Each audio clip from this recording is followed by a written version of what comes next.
গায়ে ঘামের গন্ধ হলে কি কাপড় চেঞ্জ করে সালাত কোরআন তেলাওয়াত করা উত্তম? এই অবস্থায় কি ইবাদত বহনকারী ফেরেশতা কাছে আসবে না? না, ঘামের কারণে যদি কারো গন্ধ হয়ে থাকে, মানে উত্তম হচ্ছে যেটা, সেটা হলো তিনি মানে পরিচ্ছন্নতা অর্জন করা বা পরিবর্তন করতে পারেন। পরিচ্ছন্নতা ইসলামী শরীয়তের মধ্যে একটা গুরুত্বপূর্ণ বিষয় এবং ইসলাম এটাকে অনেক বেশি গুরুত্ব দিয়েছে। ফলে আল্লাহ নবী সাল্লাল্লাহু আলাইহি ওয়াসাল্লাম যে সমস্ত ইবাদতগুলো সামাজিক ইবাদত রয়েছে, সেগুলো সবগুলোর ক্ষেত্রে নবী সাল্লাল্লাহু আলাইহি ওয়াসাল্লাম বারবার দুইটি জিনিসের কথা উল্লেখ করেছেন। একটি হচ্ছে গোসল করে যাওয়া, আর একটি হচ্ছে আতর লাগিয়ে যাওয়া। আপনি দেখবেন যতগুলো সামাজিক মৌলিক ইবাদতের বিষয়ে ইসলামের দিক নির্দেশনা দেওয়া রয়েছে, প্রত্যেকটির ক্ষেত্রে নবী সাল্লাল্লাহু আলাইহি ওয়াসাল্লাম গোসল করে যাওয়ার কথা বলেছেন এবং আতর ব্যবহার করে, সুগন্ধি ব্যবহার করে যাওয়ার কথা বলেছেন। ফলে জুমার দিনের গোসলকে নবী সাল্লাল্লাহু আলাইহি ওয়াসাল্লাম ওয়াজিব বলে দিয়েছেন, এটা বাধ্যতামূলক করে দিয়েছেন। জুমার দিনে জুমার সালাত যাদের উপর ওয়াজিব, তারা জুমার সালাতে অংশগ্রহণ করবে, তারা গোসল করে গিয়ে অংশগ্রহণ করবে।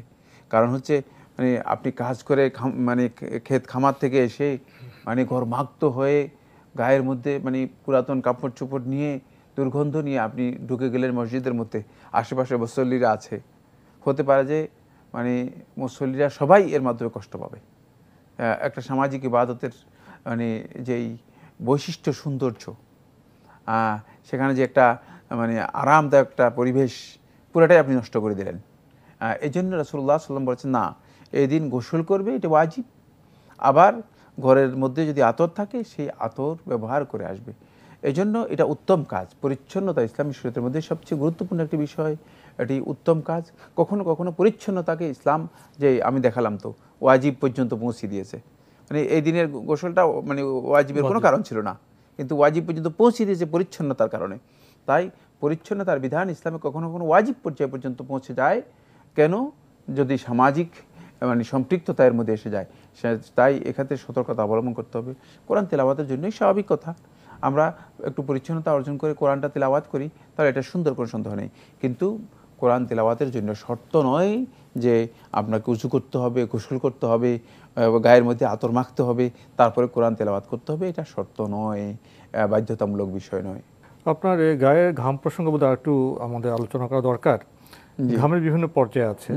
তো জুমাতে উনি গোসল করে গেলেন, জুমা পড়ে আসলেন, আসরে গেলেন, দেখা যায় হয়তো 5 মিনিট হেঁটে মসজিদে গেলেন, কিছু ঘাম হয়, অল্প ঘাম দেখা যায়। ঘামে কখনো আপনার গেঞ্জি ভিজে, পাঞ্জাবি বা জামা অল্প ভিজে, সাধারণ আমাদের অংশ দেখা যায় এত গরম হয়ে যায় যে পুরো জামাই চুপচুপ হয়ে গেল, ভিজে যায়। এই যে ঘামের যে কম বেশি, এক্ষেত্রে কি আচরণ করবেন?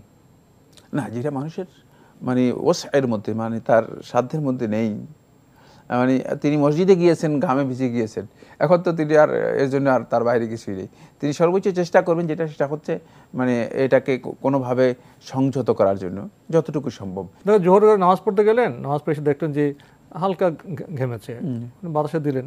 আবার আসরে গেলেন, হালকা ঘামের গন্ধ আছে, তাহলে তো প্রতিবাক্তে আপনার জামাও পরিবর্তন করতে হবে, গোসলও করতে হবে।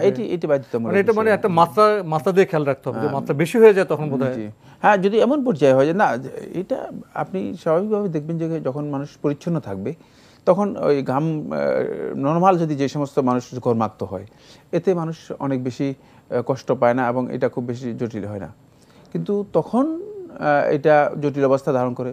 যেমন মনে করেন সপ্তাহে মানে 7 দিনই গোসল করে নাই মনে করেন, তারপরে 7 দিনই ঘর্মাক্ত হয়ে, বা জামাটা আপনি দিনের পর দিন ঘামছে, অথবা এই জামাই হয়তো মানে 7 থেকে 14 দিন পর্যন্ত গায়ে দিয়ে আছে, মানে যা ময়লা গন্ধ যা আছে সবগুলোর মধ্যে রয়েছে, উৎকট হয়ে যায়। এই ধরনের পরিস্থিতিতে মানে দেখা যায় যে এটা আসলে পরিবর্তন করার বিষয় আসে। আর যেই প্রেক্ষাপটে আল্লাহ নবী সাল্লাল্লাহু আলাইহি ওয়াসাল্লাম বলেছেন, সেটা প্রেক্ষাপট ছিল এমন যে মূলত আরবে তো পানির ব্যবস্থা ছিলই না, সেখানে গোসল করা সংকট ছিল, পানির সংকট ছিল। আর গোসল হয়তো হতো মাসে একবার, অথবা আমাদের মতো ডেইলি না, মাসে একবার অথবা 15 দিনে একবার।